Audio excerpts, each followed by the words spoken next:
Hello, আমি Piyali. Welcome to my mini blog. তো সকালটা ব্রেড আর এগ পোচ দিয়ে স্টার্ট হয়েছিল, তারপরে আমি একটু ডাব খেয়ে নিয়েছি। আর হ্যাঁ, সানডে ছিল, সানডে হয়েছিল চিকেন আর ভাত। আর এখানে ছিল একটু শশা। চিকেন হলে আমার অন্য কিছু যায় না, সন্ধ্যাবেলা কাজ করতে করতে ইচ্ছে হলো একটু ভালো কিছু খায়। তো ভাবছি কি ভালো কিছু খাওয়া যায়, কি ভালো কিছু খাওয়া যায়। আর ছিল এখানে ব্রাউন ব্রেড দিয়ে আমি বানিয়ে নিয়েছি ছোট্ট ছোট পিৎজা। দেখতে খুব সুন্দর লাগছে না? কেমন লাগছে আমায় কমেন্ট করে জানিও কিন্তু। এমন না যে শুধু দেখতে সুন্দর হয়েছে, খেতেও কিন্তু অনেক সুন্দর ছিল। এরপরে কাজ কমপ্লিট করে বেরিয়ে গেছিলাম একটু মেলা ঘুরতে। এখানে না এক্সিবিশন চলছিল, অনেক রকমের ড্রেস ছিল।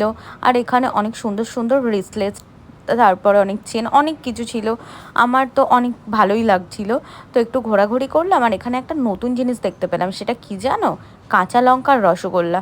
তো এখানে অনেক রকমের শাড়ি দেখলাম, অনেক কিছুই দেখলাম। হ্যাঁ, ওখানে দেখতে পাচ্ছ এই কালারটা আমার খুবই ভালো লেগেছে, খুবই পছন্দ হয়েছে।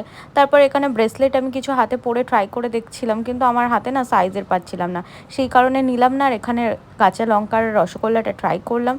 সত্যি কথা বলবো, অনেক আশা নিয়ে ট্রাই করেছিলাম, বিশ্বাস করো। বাট খেয়ে না মুডটা নষ্ট হয়ে গেল, একদম বাজে খেতে ছিল, পচা খেতে ছিল। 12 টাকা করে পিস নিয়েছে, আমার না লস হয়ে গেল। ভাইয়ের জন্য বাড়ি কিনে নিয়ে এসেছিলাম, ভাইয়েরও ভালো লাগেনি। ব্যাস, আজকের ব্লগটা এই পর্যন্ত। ভালো লাগলে অবশ্যই লাইক করে দিও, কমেন্ট করো, শেয়ার করো বন্ধুদের সাথে। টাটা।